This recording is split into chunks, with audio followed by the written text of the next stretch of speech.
نحمده ونصلي ونسلم على رسوله الكريم أما بعد فأعوذ بالله من الشيطان الرجيم بسم الله الرحمن الرحيم يا أيها الذين آمنوا لا تتبعوا خطوات الشيطان ومن يتبع خطوات الشيطان فإنه يأمر بالفحشاء والمنكر ولولا فضل الله عليكم ورحمته ما زكى منكم من أحد أبدا ولكن الله يزكي من يشاء والله سميع عليم ولا يأتل أولو الفضل منكم والسعة أن يؤتوا أولي القربى والمساكين والمهاجرين في سبيل الله وليعفوا وليصفحوا ألا تحبون أن يغفر الله لكم والله غفور رحيم صدق الله مولانا العظيم اللهم صل على سيدنا محمد وعلى آل سيدنا محمد وبارك وسلم سورة النور کی آیت نمبر 21 اور 22 گزشتہ رکوع کی 10 آیتوں کا تعلق حضرت عائشہ صدیقہ رضی اللہ تعالی عنہا کی برات سے تھا۔ ان آیات میں جن لوگوں نے ام المؤمنین حضرت عائشہ رضی اللہ تعالی عنہا پر تہمت لگائی ان کی مذمت بیان فرمائی، اور جن لوگوں نے بغیر کسی سوچ کے سمجھ کے اور بغیر تحقیق کے اس واقعے کی تشہیر کی تھی ان کو اللہ رب العزت نے سزا بھی دی اور ان پر حد جاری ہوئی، اور ایمان والوں کو اللہ رب العزت نے سخت تنبیہ بھی فرمائی کہ اس طرح کے واقعات پھر پیش نہیں آنے چاہیے، اور اللہ رب العزت نے انہیں معاف بھی فرما دیا۔ رہا معاملہ رئیس المنافقین عبداللہ ابن ابی کا، تو اس پر حد جاری نہیں ہوئی اور اس کا معاملہ آخرت پر چھوڑا گیا، اس حال میں کہ اللہ رب العزت نے اس کے لیے سخت عذاب کی وعید سنائی۔ اللہ تبارک و تعالی نے انسانی معاشرے کو فحاشی اور بے حیائی سے پاک رکھنے کا حکم دیا۔ اب یہاں پر ان 2 آیتوں میں اللہ تبارک و تعالی نے 2 باتیں بیان فرمائی۔ پہلی آیت میں اللہ رب العزت نے ارشاد فرمایا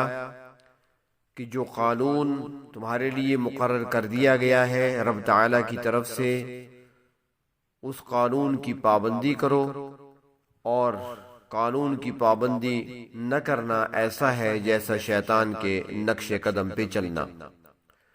تو ارشاد فرمایا یا ایھا الذین آمنوا لا تتبعوا خطوات الشیطان، اے ایمان والو شیطان کے نقش قدم پر نہ چلو،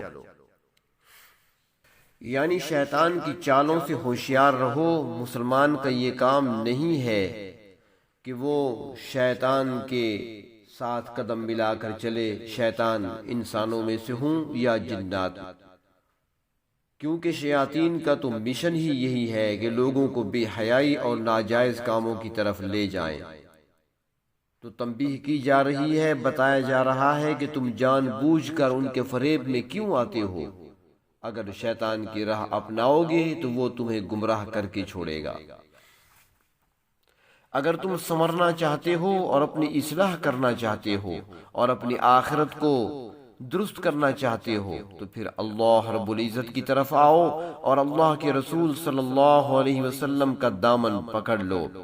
اور ان کے لائے ہوئے دین اور شریعت کی پیروی کرو۔ اس وقت تم اللہ رب العزت کے فضل و رحمت کے حقدار بن سکتے ہو، اور اللہ تعالیٰ کا فضل اور اللہ رب العزت کی رحمت ہی ان کے مخلص بندوں کی دستگیری فرماتی ہے۔ اللہ رب العزت نے انسانوں کے لیے جو قانون بنا کر نازل فرمائے ہیں ان پر عمل کرنے میں ہی اہل اسلام کی عزت ہے اور اسی میں آبرو ہے، اور اسی کے ذریعے سے ہی انسانی معاشرہ سنور سکتا ہے اور پاکیزہ رہ سکتا ہے۔ اللہ رب العزت نے بے حیائی کی روک کے لیے حد مقرر فرمائی ہے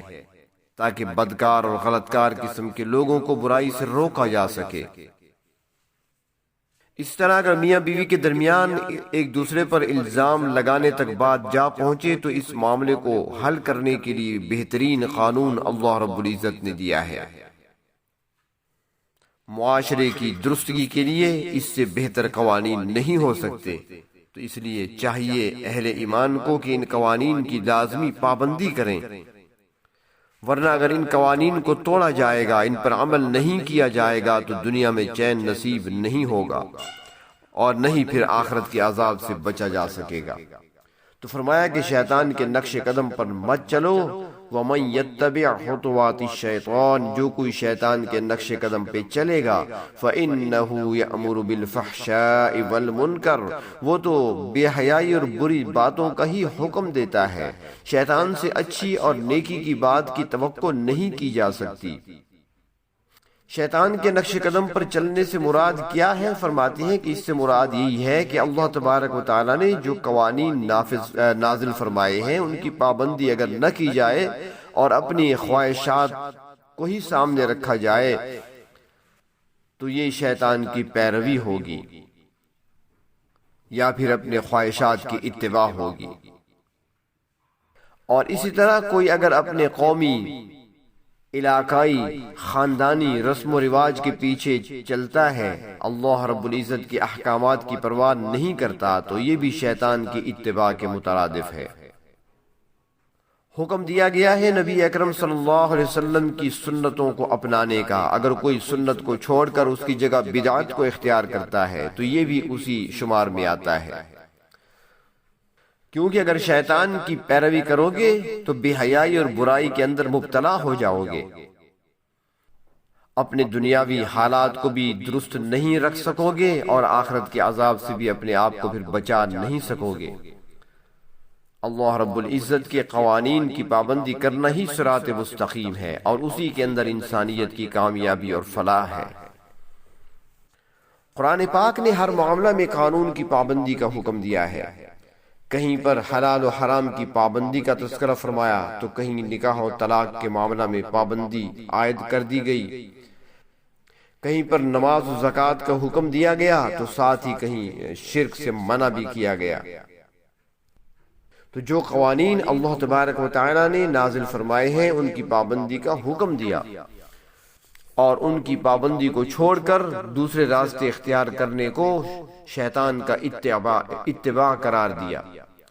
ارشاد فرمایا وَلَوْلَا فَضْلُ اللَّهِ عَلَيْكُمْ وَرَحْمَتُهُ، اور اگر اللہ تعالیٰ کا فضل اور اللہ کی رحمت تمہارے شامل حال نہ ہوتی، مَا زَكَىٰ مِنْكُمْ مِنْ أَحَدٍ أَبَدًا، تو تم میں سے کسی کو کبھی بھی پاک نہ کرتے۔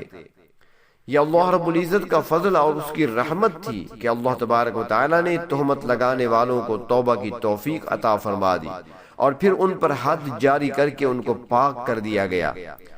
اور آئندہ کے لیے اس قسم کی باتوں سے ہوشیار رہنے اور محتاط رہنے کا حکم بھی ساتھ دیا گیا۔ اور یہ اللہ رب العزت کی رحمت ہی تو ہے کہ ایسا قانون اور ایسی شریعت نازل فرمائی کہ جس میں مسلمانوں کے لیے خیر اور بہتری ہی پائی جاتی ہے۔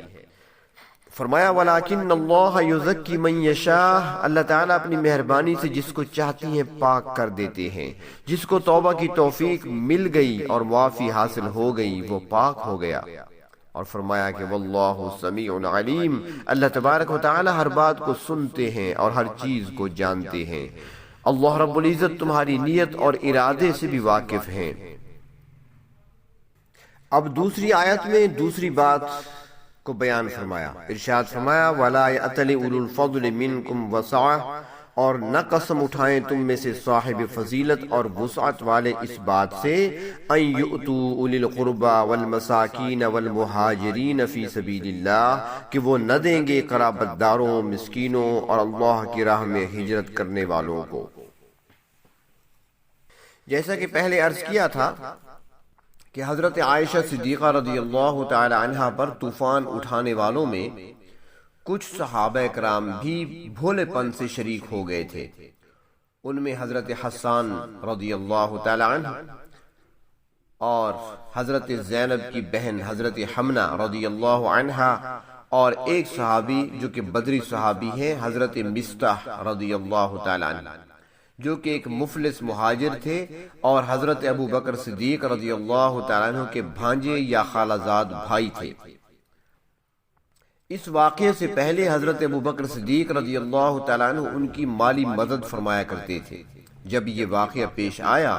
اور حضرت ام المومنین عائشہ صدیقہ رضی اللہ تعالی عنہ کی برات آسمان سے نازل ہوئی تو حضرت ابو بکر صدیق رضی اللہ تعالی عنہ نے قسم کھائی کہ آئندہ مصطح کی مدد نہیں کریں گے، اور آپ کا یہ غصہ اپنی جگہ پر بجا بھی تھا، کیونکہ ایک تو قرابت دار تھے، رشتہ دار تھے، اور دوسرا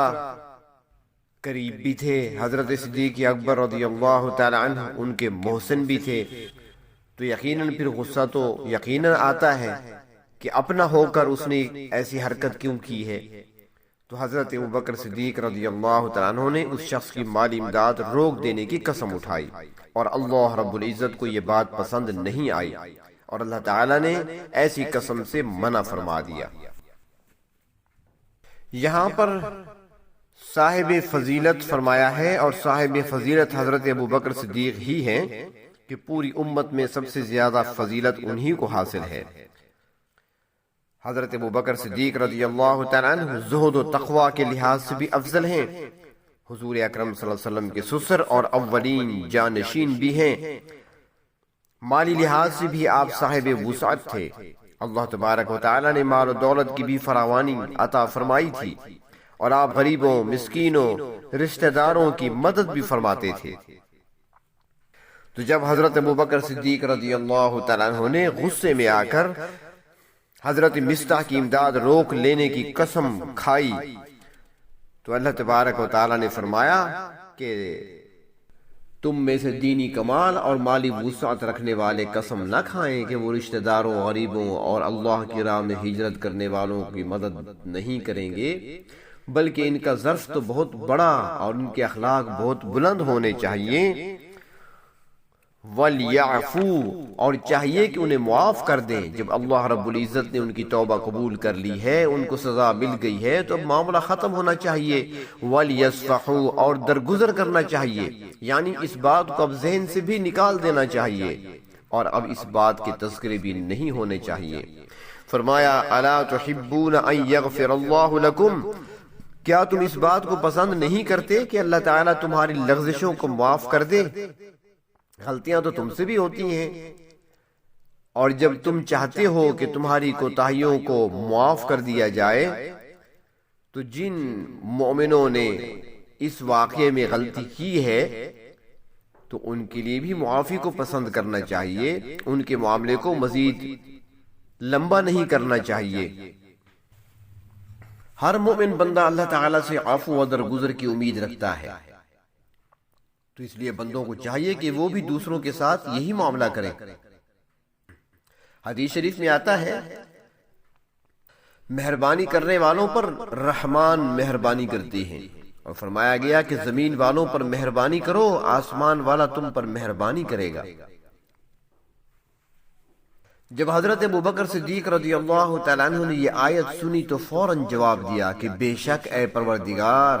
ہم ضرور چاہتے ہیں کہ آپ ہماری مغفرت فرمائیں۔ چنانچہ انہوں نے حضرت مصطح کی امداد جاری کر دی، بلکہ بعض روایات میں یہ بھی آتا ہے کہ صرف امداد جاری نہیں کی بلکہ امداد کو دگنا کر دیا۔ تو فرمایا واللہ غفور الرحیم، اللہ تعالیٰ بخشش کرنے والے اور بہت مہربان ہے۔ یہاں پر یہ بات بھی سامنے آ جاتی ہے کہ اللہ تبارک و تعالیٰ نے جو قانون نازل فرمائے ہیں، جو قانون بنایا ہے انسانوں کے لیے، اس میں کمی بیشی کا اختیار کسی کو حاصل نہیں ہے، اور نہ ہی اللہ تبارک و تعالیٰ اس بات کو پسند کرتے ہیں، کیونکہ اس واقعے میں جو مسلمان غلطی کی وجہ سے منافقین کی باتوں میں آ گئے، پروپیگنڈا کا شکار ہوئے، تو ان پر حد جاری ہوئی، جو اللہ تبارک و تعالیٰ نے قانون نازل فرمایا اس کے مطابق حد قذف جاری ہوئی، تو اس کے بعد حضرت ابوبکر صدیق نے اس سزا میں اضافہ کر کے اگر ایک شخص کی امداد روک لینے کی قسم اٹھائی تو اللہ تبارک و تعالیٰ کو یہ بات پسند نہ آئی، اس لیے اس سے منع کر دیا گیا۔ حدیث شریف میں آتا ہے کہ قیامت والے دن اللہ تعالیٰ ایک حاکم سے فرمائیں گے کہ فلاں شخص کے جرم کی سزا 40 درے تھی، مگر تم نے اس میں 1 درے کا اضافہ کیوں کیا؟ یعنی 40 کوڑے اسے مارے جانے تھے، تم نے 41 کیوں مارے؟ وہ حاکم عرض کرے گا میرے پروردگار، میں نے یہ اضافہ جرائم کو روکنے کے لیے کیا تھا۔ اللہ تعالیٰ فرمائیں گے کہ میں نے ایک جرم کی سزا جو مقرر کی تھی، مگر کیا تم مجھ سے زیادہ لوگوں کو روکنا چاہتے تھے؟ پھر حکم ہوگا کہ اس حاکم کو جہنم میں لے جاؤ۔ اس طرح ایک دوسرا حاکم پیش ہوگا، اللہ تعالیٰ فرمائیں گے کہ میں نے اس جرم کی حد 40 کوڑے مقرر کی تھی اور تم نے اس میں 1 کوڑے کی کمی کیوں کی، 39 کیوں مارے تھے؟ وہ عرض کرے گا پروردگار مجھے اس مجرم پر رحم آ گیا۔ اللہ تعالیٰ فرمائیں گے کیا تم مجھ سے زیادہ رحیم بننا چاہتے تھے جو اس کی سزا میں کمی کر دی؟ حکم ہوگا کہ اس کو بھی جہنم میں ڈال دیا جائے۔ تو جو قانون اللہ تبارک و تعالیٰ نے نازل فرمائے ہیں، اللہ تعالیٰ کے نازل کردہ قوانین میں کمی بیشی کا اختیار کسی کو نہیں ہے۔ تفسیر معالم العرفان میں ہے کہ حضرت عمر بن عبدالعزیز رحمۃ اللہ علیہ کے ایک گورنر نے آپ کو لکھا کہ میرے علاقے میں چوری کی وارداتیں کثرت سے ہوتی ہیں، اگر آپ اجازت دیں تو میں چوروں پر جرمانے کی سزا میں اضافہ کر دوں۔ اور اس نے یہ بھی لکھا کہ مرکز سے کچھ رقم بھجوائیں تاکہ میں شہر کی سڑکیں اور گلیاں صاف کرا دوں۔ حضرت عمر بن عبدالعزیز رحمۃ اللہ علیہ نے جواب میں لکھا کہ جس قانون کے اجراء پر جرم نہیں رکتے، اللہ کرے کہ وہ کبھی نہ رکیں۔ یعنی جب اللہ تعالیٰ کی مقرر کردہ حد سے جرم نہیں رکے گا تو پھر کس سزا سے رکے گا؟ جو اللہ رب العزت نے حد مقرر فرمائی ہے اس سے زیادہ ہم نہیں کر سکتے۔ اور گلیوں اور بازاروں کی صفائی کے متعلق آپ نے گورنر کو یہ لکھا کہ تم ان گلیوں اور بازاروں کو عدل و انصاف سے بھر دو، لوگ خود بخود انہیں صاف کرنے لگیں گے اور تمہیں صاف کرنے کی ضرورت پھر پیش نہیں آئے گی۔ چنانچہ اس گورنر نے لوگوں پر سختی کرنا چھوڑ دیا، جس کا نتیجہ یہ نکلا کہ چوری کی وارداتیں کم ہو گئیں۔ لوگوں کو یقین ہو گیا کہ کوئی شخص بغیر کسی جرم کے نہیں پکڑا جاتا۔ تو اللہ تبارک و تعالیٰ نے یہاں پر یہ بات سمجھا دی ہے کہ جو تمہارے لیے حدود مقرر کر دی گئی ہیں ان میں کسی قسم کی کمی بیشی نہ کی جا سکتی ہے اور نہ کرنے کی کوشش کی جائے، ورنہ قانون کی جو اصل روح ہے وہ ختم ہو جائے گی اور معاشرہ تمہارا بگڑ جائے گا۔ اللہ تبارک و تعالیٰ اپنے احکامات پر عمل کرنے کی توفیق نصیب فرمائے۔ وآخر دعوانا ان الحمد للہ رب العالمین۔